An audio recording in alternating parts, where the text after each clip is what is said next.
Can I just ask on that question, what percentage of tenants in the buildings you're talking about are taking 1 year versus 2 year leases?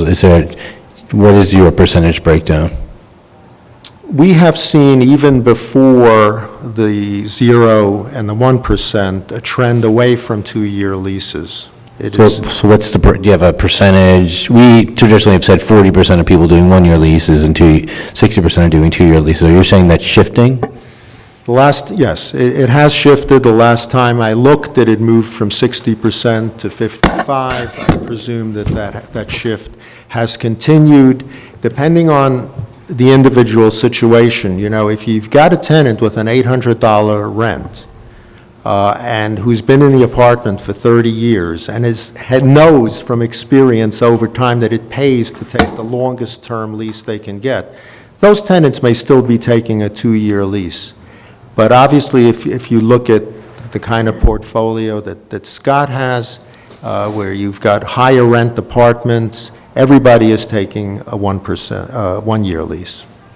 So I think, and again, as you keep perpetuating these low rent, these abnormally low increases in rent, you're going to see more and more people jumping on the 1-year lease because they'd be stupid not to.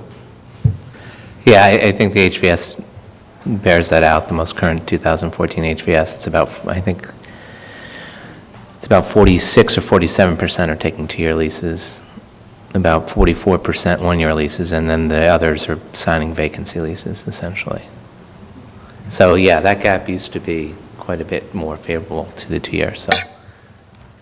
Andrew, can I ask you a question about this? Because, I mean, we're all talking about data and, like, what's the accurate data, and everyone's questioning the data. So there's a way for us to have actually good data. Is there a way to do sampling? Like, if the RPIE data is not good, is there a way to have, you know, a random sampling of buildings and looking at actual books and kind of getting information that will give us better data? Because if no one trusts the data, like, what are we doing? Like if we can't trust the net operating income and we can't trust the price index or operating costs, and everyone says it's then we're all just operating in the dark, and the data is really important. So is there a way to get that, to get more detailed income information, expense information, that we can have real data? You know, short of surveying owners in that time period, you know, I don't, the discussion between, and there's a memo that we produced we're going to talk about shortly, but the price index and the RPIE, they're separate data sources, right? One's owner reported data and one's price changes. So there are different measures to discount one completely or to the other, or go one to the other. There's got to be some sort of explanation and logic along with the data, and that's why we meet and we have these discussions. So I think through that there can see some reconciliation between the two. Is one source bad data and the other source not bad data? No, but they're measuring two different things. And realizing that, you have to go forward and understand that, and when you make a decision, we're not a formula. So I think that's the point. But each data set taken on its own, I don't think is bad data. It's just you have to reconcile the difference between the two. But they're saying it's bad data. That's what they're saying. No, I think they're pointing out the inefficiency between the two different data sets. I don't necessarily think that I mean, correct me, I don't want to speak for you, that one's bad, the other's bad. They're different, and there's deficiencies when comparing them. I think that's what you're trying to say. Let me clarify it. I don't want Harvey putting words in my mouth. I'm not saying that the bad data is bad. I think you have to evaluate the data. You have to understand what it is.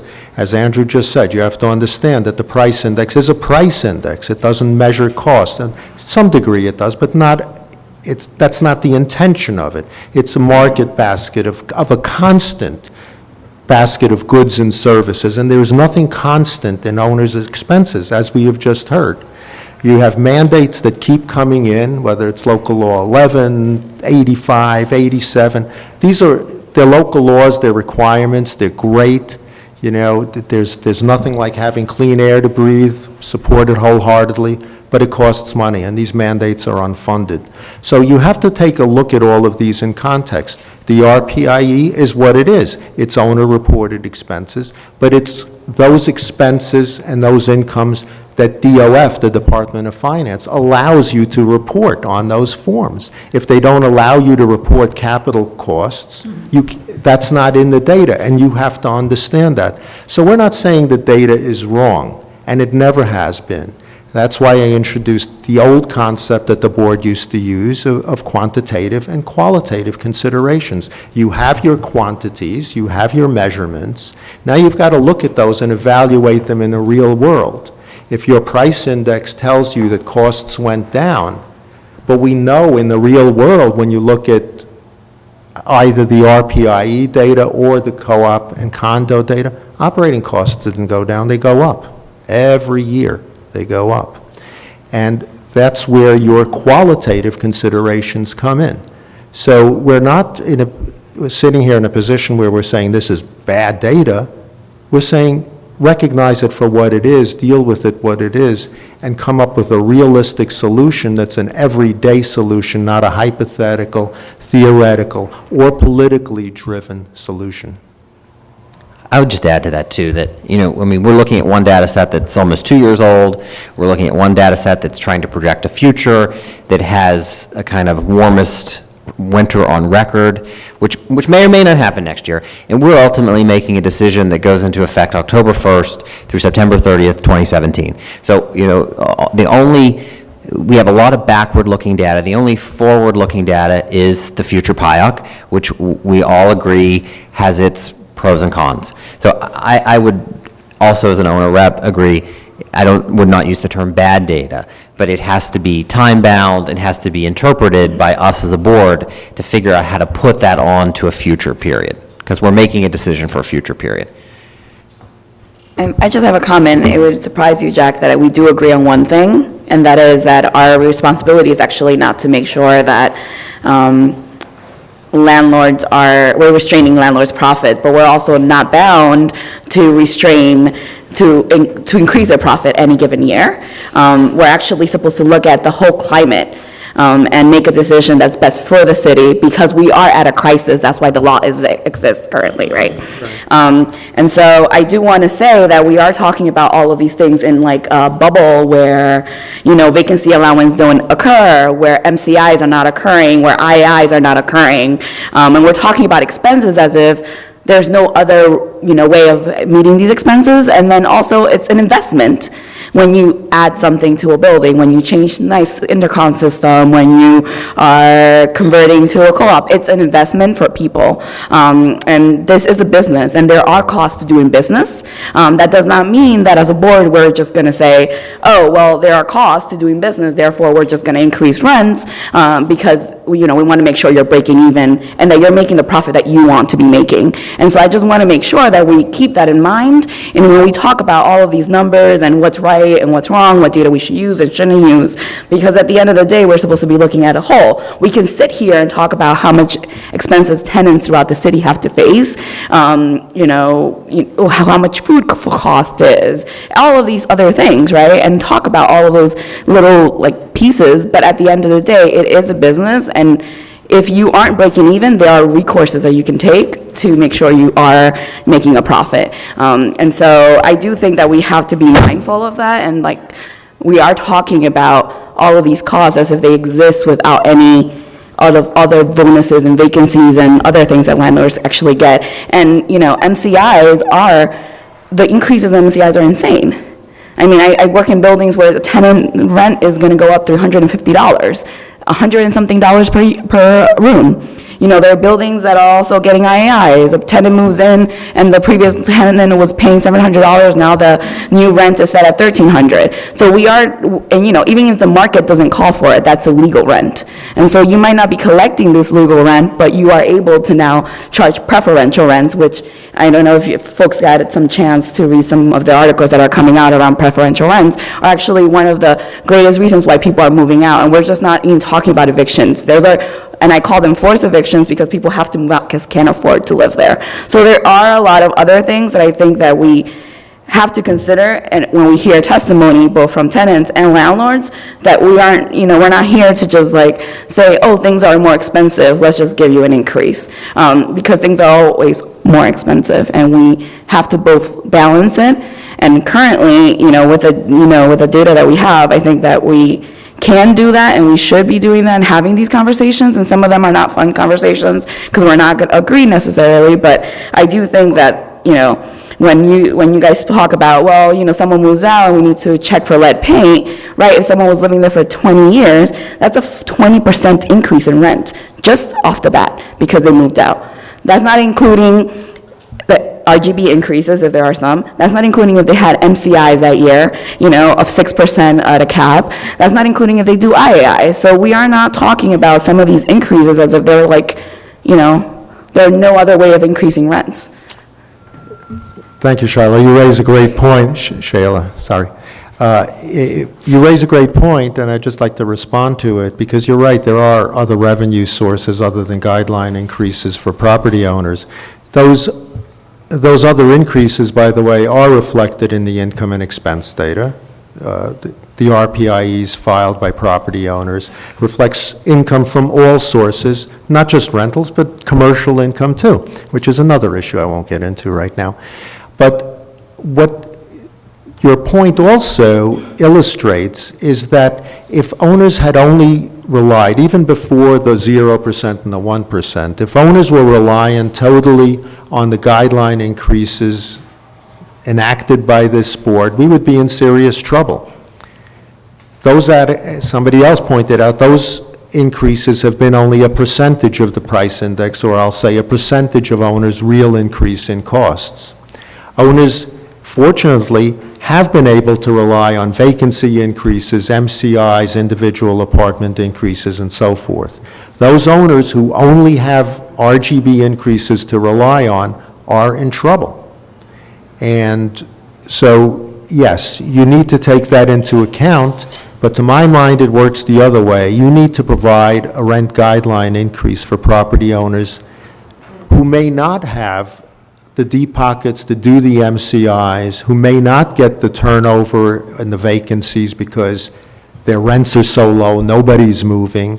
These tend to be the small owners who are really locked into rent guideline increases and rent guideline increases alone, and they are not making it. They are not able to maintain their buildings and do the improvements that are necessary for those buildings.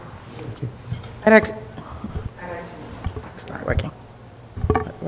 I'd like to add to it, my microphone's not working. I think maybe it needs to be looked at differently, because let's say you asked how much the water testing is now with the newly engineered requirements. We pay over $10,000. It has nothing to do with the vacant apartment or not. The whole building has to take on the testing, and I think a lot of the testimony from the consultants, maybe the lead paint is one issue, but if a tenant in that apartment calls for it, they would still have to pay whatever cost it is for the consultant. So whether or not, as the board, we have to look at those two items separately, there's still a burden to those that, as Jack has said, that aren't rotating apartments. There's, they like their tenants, they keep their tenants, they want to keep their tenants happy. If they put in a new intercom or they upgrade them, it's not for them to make more money on the apartment, but just to keep their existing tenants happy. Rollover for an owner is not an inexpensive thing, and the apartment could stay vacant for a while. So I think as a board, we have to look at those two items separately if we're really going to concentrate on turnovers and non-turnovers in the unit. Yeah, but Mary, I think the point about owners making it and not making is a really critical point. And I guess it's hard to hear in this environment because we don't hear about owners not making it. When we hear about foreclosures, we don't hear about any. And so if owners aren't making it, those are really important stories and information for us to have. But that's not the information we're getting at all.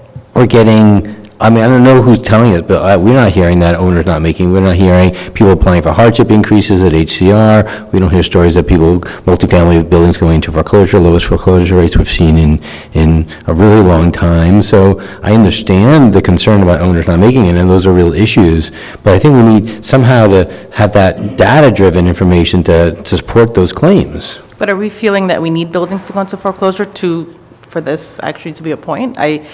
I feel like it's always been let me get some foreclosures, let me see the reality. I think as an owner, you want to hold on to it. I mean, you've invested a lot, and going through all these filings, I mean, just to pay your attorney or anyone else who's to do these filings, it's not worth the money. You just take it out of your pocket and you're going to pay it. So I'm not really sure, at the end of the day, you know, we're so focused on foreclosures or how many vacancies are. I just think what I'm saying is that, you know, there is a cost to keeping your tenants happy, and as an owner, we try, you know, to make that possible. So, We agree on that. so that's, But it's the cost of doing the business, I think that is. I guess we can differ. Disagree on. Any other questions for our, It doesn't work. I'm just saying as an owner, it doesn't work. It doesn't work. If you pay people prevailing wage and you pay your taxes and you do the right thing, and you get a 0% increase and you build affordable housing, it doesn't work. So do we want more affordable housing or do we not? I mean, we're setting up, I've said this before, this is becoming a little shell game where we're pitted against each other and we're not going to get more housing. So if that's the game we want to play, then let's keep playing that game. If that's the route we're going down, we're not going to get more housing. So then prices will just go up. So then the more, 5 years from now, we'll be like, oh, why are prices up so much? It's because we have 75,000 new jobs in this city every year. That's great, but we need housing for these people. But Scott, I can't build housing with 0%. but Scott, this is, I think Mr. Epstein, Mr. Slotty would agree, the fiasco with 421A and the political impasse between the governor and the mayor is also part of this equation. So it's not just us having a shell game. The shell game goes way beyond us. Agreed. And we have the best, we have to deal with the information as it's presented to us and consider it all. And yeah, I think that, Scott, I don't really understand, like, yeah. you can come and take my Excuse me, job too and live in this. Just one second. Do we have any more questions for our panelists? Since I was cited, I'd love to get your opinion before 21 days, actually. I'm not sure that's the forum for it, but I think the point you were trying to make is that your actions here are not in isolation, that they reverberate through both the development community and the financial community, and to begin to establish a pattern of nominal increases is going to really send a different kind of message, and we're going to shrink the availability of capital for housing. And I think, if anything, the success of the city's housing program has been the ability to attract capital to housing. Some of it's been through government spending, where the city's put a lot of money into housing. The other is because when we went to deregulation and people were now showing an opportunity to get a little more money in their properties, were willing to make investments. Because investments only occur if there's an opportunity for return. So we created a risk of opportunity for return. What we are, the path we're moving down now is one which is saying, well, we're not sure you're going to get a return because we're going to constrain income growth in some ways. And we understand, I understand politics a little bit. I understand the need for tenants, but I think the other hand is that we can't be thinking that we're doing a good thing here, because the longer we do this good thing, we're going to end up doing bad things. I just have one question, and maybe. A question for the panel? Yeah. Oh, please, go ahead. So, I mean, I think the discussion, a couple of steps back, illustrates, what could otherwise seem like a mystery. If you've had lower or zero increases on the stabilized housing stock, and we know prices go up, certainly in many categories, if not in fuel, how is it that you have this increase in net operating income, right? And that's the answer that I think everybody agreed on, which is that there are other things that affect income aside from the stabilized increases. So I guess maybe you can talk a little bit about, is it your contention that net operating income is not in fact going up, broadly speaking? Is that piece of the data also incorrect? Well, again, it's subject to interpretation. Okay, it's not incorrect. The numbers are what the numbers are. But let me make a preliminary point on that. There is nothing wrong with net operating income going up. No, I'm not okay? suggesting. I'm This just is a trying to get to the business, question. okay? Our guys, Mike's guys, are not in this business as a charity, okay? It's not a philanthropy. There are organizations that are in it. The co-ops are providing housing on a nonprofit basis, in essence, and a lot of groups are providing nonprofit housing with a lot of help from the city in the form of zero taxes and other benefits. But for the private sector to invest in this housing and to improve this housing, and let me again reiterate, most of this rent-stabilized housing is more than 75 years old. It needs a heck of a lot of work. And somehow you have to stimulate not just maintenance, not just keeping up with costs. You have to stimulate an atmosphere in which capital flows into these buildings and improves and preserves and continues, sustains this housing stock. And for that, you can't have a constant NOI. You know, the model that this board had for many, many decades was really keeping NOI at a constant level, which meant that if you were making a nickel on the dollar in 1969 when stabilization began, then you should be happy to make a nickel on that dollar today, even though inflation reduced that to a penny, okay? So that's not a sustainable model. So yes, you do need continuous profit growth. We have had periods when NOI was on the decline, and we're beginning to see this incidentally. In this income and expense report, we already see operating ratios rising just a wee bit, it's just a smidge, but it's an indicator, because you don't want it to go in that direction. Because if you get to a point where you don't have growth in NOI, you're not going to have investment in housing, okay?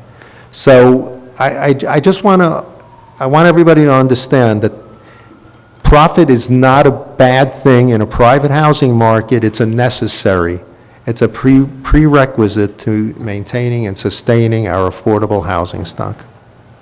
I mean, just to, we try to highlight in our testimony that RPI information isn't taking, if the city then massages the information. And what our experience has been is that they never adjust, income downward, or they always adjust expenses downward. They take out expenses that they think are too high. They take out expenses or they don't fully treat capital improvements, as Jack said. So you're looking at a net operating income that in some ways is artificial or somewhat inflated. And that hurts in two ways. It hurts because now your taxes are going to be based on that, so your taxes are going to go up. But you really don't have that income to speak of because you're really paying expenses that are not fully capitalized or accounted for. So. All right, I think, well, last question, but we have to call a halt here. Yeah, I just wanted to go back to, Mr. Slattery, what you're saying about like the market, and this is interesting phenomenon around the sales prices, and the sales prices in in the boroughs that we have information, sales prices on buildings with rent-stabilized houses, the sales prices have continued to go up. The per-unit sales prices are going up. So I'm wondering how that jives with your point that, if we have lower increases and sales prices are going up, that means people are thinking those units are more valuable. So, I mean, that's a factor in determining the valuability of housing in the city of New York. Well, it's a good point, except that what we're seeing is that because of the constraint on income and profitability of buildings, they're being sold, but they're being sold to converters. And so we're seeing conversions going on. So that some of that where you're going to lose your lifestyle. We also know, that sometimes buildings are sold and they're sold for too high a sale price. And that doesn't help the building either because the revenue that's being thrown at the building can't cover debt service, and that's also a problem. So I would caution, that just looking at rising sale prices saying, oh, this is an indication of the value. Yeah, some of this is also the result of, artificially low cap rates. We have been in a period where the federal government has been using cap rates as economic stimulus. And surprisingly, when we looked at taxes, and I still can't believe this, but this is what's happening, is that, 2008 was at the high point of the economy. After that, the floor fell out. And yet, city's property taxes didn't go down. Not at all. And it's amazing to me. And what's troublesome about it is that when you look at the single-family homes, there's a category, those values dropped. And they've not come back to where they were in 2007. Income-producing properties, residential rental buildings, office buildings, and all of them, they never went down, and they've been going up. So we're like 25% more valuable today than we were in 2007, despite the Great Recession. Something is wrong with the tax system and evaluation. And my response to that is that that's the nature of the artificially low cap rates as a result of federal stimulus action.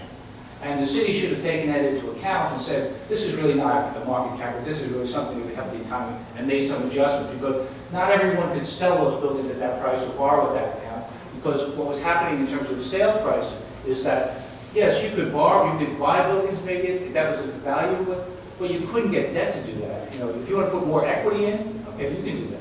And so what we see on the development side was that, yes, the cap rates were kind of driving up values, but it wasn't driving up the amount of debt you could borrow. You basically had to put more equity in.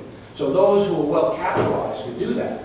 And I think some of those sales are being done by entities, whether it's REITs or institutional investors and things like that, who are looking at New York, as a safe haven, partly because of rent stabilization, but then looking at those properties in the context of an overall portfolio. So New York, we're getting 2%, but it's stable, and in Idaho, we're getting 20%. So, you can't just looking at these actions of individuals in isolation, you have to look at them in the context of their portfolio, what they're doing. And I think that helps to explain some of those sale prices that you see. Okay. Thank you very much. Appreciate your testimony. Thank you.